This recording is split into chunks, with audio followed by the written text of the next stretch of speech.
ایسا ممکن ہے کہ میں مالدار ہو سکتا ہوں؟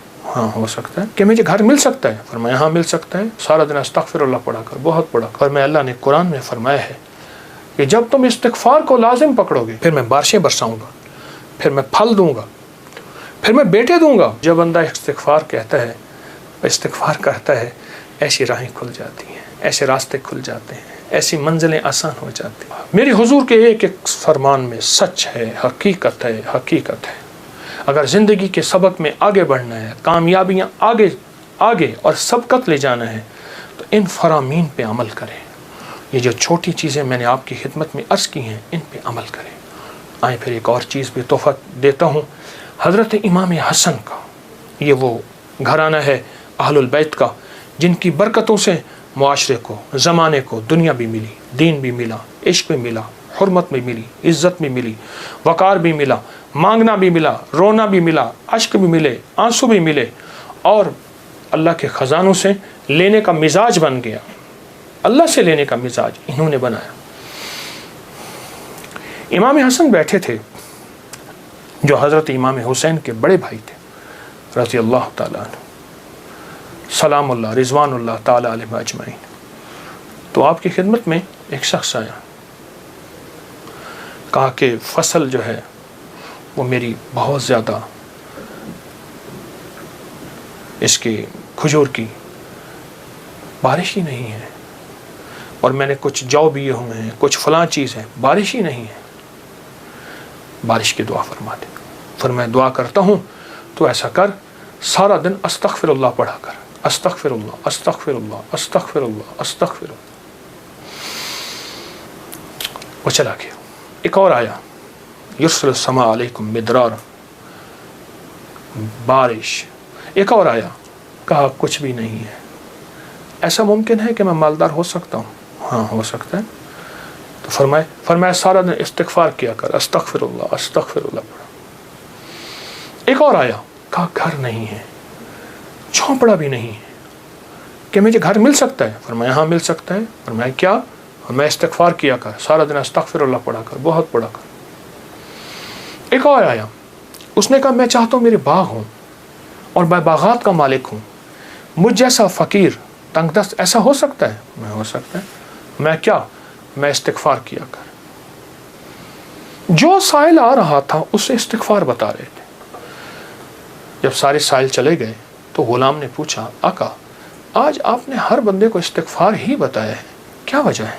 اور میں اللہ نے قرآن میں فرمایا ہے کہ جب تم استغفار کو لازم پکڑو گے، جب استغفار کو لازم پکڑو گے، پھر میں بارشیں برساؤں گا، پھر میں پھل دوں گا، پھر میں بیٹے دوں گا۔ اس میں ایک سائل وہ بھی آیا تھا جس کی اولاد نہیں تھی، اسے بھی فرمایا استغفار کر، اور اس نے میاں بیوی نے خوب استغفار کیا اور اپنے بیٹے عطا فرمائے۔ مدرارا بے اموال و بنی، انہارا، بیٹے، نہریں، نعمتیں، میوے، رزق، استغفار۔ اچھا استغفار سے مراد کیا ہے؟ استغفار، میں کسی ملک کے ایئرپورٹ پہ جا رہا تھا تو ایک صاحب نا 4 ویل والا وہ بڑا سا وہ تھا بریف کیس، اس کے ہینڈل سے اس کو چلائے جا رہے تھے ایسے تیزی سے، تو ایک دم فلائٹیں نکل رہی تھیں، راستہ تھا، تو ایکسکیوز می ایسے کرتے نہیں، یوں نکل رہے تھے، تو مجھے استغفار یاد آیا، اور ایکسکیوز می کہتے تھے نا، لوگ راستہ دے دیتے تھے۔ میں کہا اچھا، جب بندہ استغفار کہتا ہے، استغفار کرتا ہے، ایسی راہیں کھل جاتی ہیں، ایسے راستے کھل جاتے ہیں، ایسی منزلیں آسان ہو جاتی ہیں۔ کیوں؟ فرمایا تم سارے کے سارے خطا کار ہو، آقا کا فرمان ہے، مفہوم ہے، اور بہترین خطا کار وہ ہے جو توبہ کرنے والا۔ استغفار کے معنی یہ ہے کہ اللہ میں اعتراف جرم کرتا ہوں، اعتراف جرم کرتا ہوں۔ ہمارے یہاں ایک گھر کے قریب نا ایک دوسری گلی میں آرا مشین تھی، یہ لکڑیاں کاٹنے کی، تو اس کا ایک ٹریکٹر ڈرائیور تھا، پرانا روسی ٹریکٹر تھا جو بڑے بڑے تنے اٹھاتا تھا اس کے درختوں کے۔ تو ڈرائیور جو تھا وہ ہمیشہ جو ہے وہ گاڑی اپنا ٹریکٹر درمیان میں چلاتا تھا، کبھی دائیں بائیں اتارتا نہیں تھا، پھر لڑائیاں بھی ہو جاتی تھیں، جھگڑے بھی ہو جاتے تھے، مار کٹائیاں بھی ہو جاتی تھیں۔ وہ ڈرائیور میں نے دیکھا ہوا بیچارہ ایک حادثے میں فوت ہوا۔ اچھا اس کے مزاج میں ایک عجیب بات تھی، وہ نا جاتے ہی لڑائی کر لیتا تھا, جھگڑے کر لیتا تھا, کبھی ٹریکٹر کا ویل نیچے نہیں اتارتا تھا. جھگڑا کرنے کے بعد, سارا کچھ کرنے کے بعد وہاں پہنچتے اپنی قمیض اتارتا تھا, پولیس والوں کو کہتا تھا, تھانے والوں کو, یا جہاں کہیں اس کو لے جاتے تھے انصاف کے لیے یا جھگڑے کو ختم کرنے کے لیے, کہتے مجھے مارے, میں مجرم ہوں.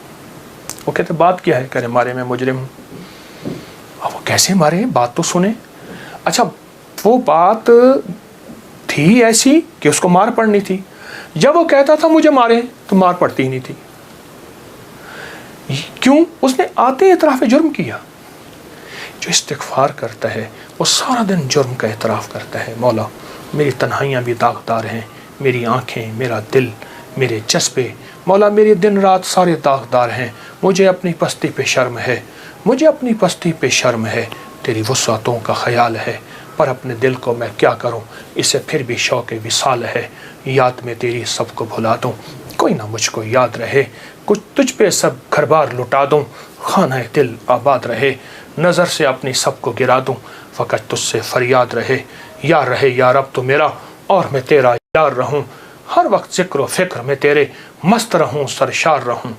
ہوش رہے نہ مجھ کو کسی کا, مگر میں تیرا ہوشیار رہوں. ہاں یہ استغفار ہے کہ مولا مجھ سے بڑا کوئی دنیا میں مجرم ہے ہی نہیں. میں نے اپنے جرم کا 100% اعتراف بھی کرتا ہوں, مجھ سے بڑا کوئی مجرم نہیں. جب بندہ اس جذبے پہ آتا ہے پھر اللہ کے خزانوں سے اس کے لیے حیرت انگیز برکت, رحمت, رزق, عزت, وسعت, عطا, شفقت اور رحمت کے دروازے کھلتے ہیں. تو یہ شہداء کی یادیں ہمیں مانگنا بھی دیتی ہیں, مانگنا بھی سکھاتی ہیں, اللہ کے خزانوں سے لینا بھی سکھاتی ہیں. اور یہ شہداء کی یادیں ہمیں بہت ایک راستے اور منزل دیتی ہیں. آئیں ہر سال, وہ کیا, مانگنے والے, سجدے نہ چھوڑنے والے, ان شہداء کی یادوں کے لیے, ان شہداء کی یادوں کے لیے, ان کی زندگی, ان کی سچی راہیں نہ چھوڑ کر اللہ کو منانے والے, دعائیں مانگنے والے, غریبوں کا خیال کرنے والے, استغفار کرنے والے, نفل پڑھنے والے, سجدے کرنے والے اور حقوق کا خیال کرنے والے, حلال حرام کی پہچان کرنے والے. ایک طرف حرام ہے اور تخت ہے, ایک طرف حلال ہے اور خون کی ندیاں ہیں, تو پھر خود فیصلہ کرنا ہوگا کہ حسین نے کون سا فیصلہ کیا تھا اور یزید نے کس کا فیصلہ کیا تھا. اور یزید نے تخت کا فیصلہ کیا اور حسین نے شہادتوں کا فیصلہ کیا. ان کے فیصلے غلط نہیں تھے, وہ فیصلوں میں سچے تھے. وہ ہمیں ایک زندگی دے کر گئے ہیں, مجھے بھی آپ کو بھی, مجھے بھی آپ کو بھی اس زندگی کو سوچنا ہے, اور اس زندگی کو سوچ کے آئندہ کے لیے اپنا لائے عمل قائم کرنا ہے.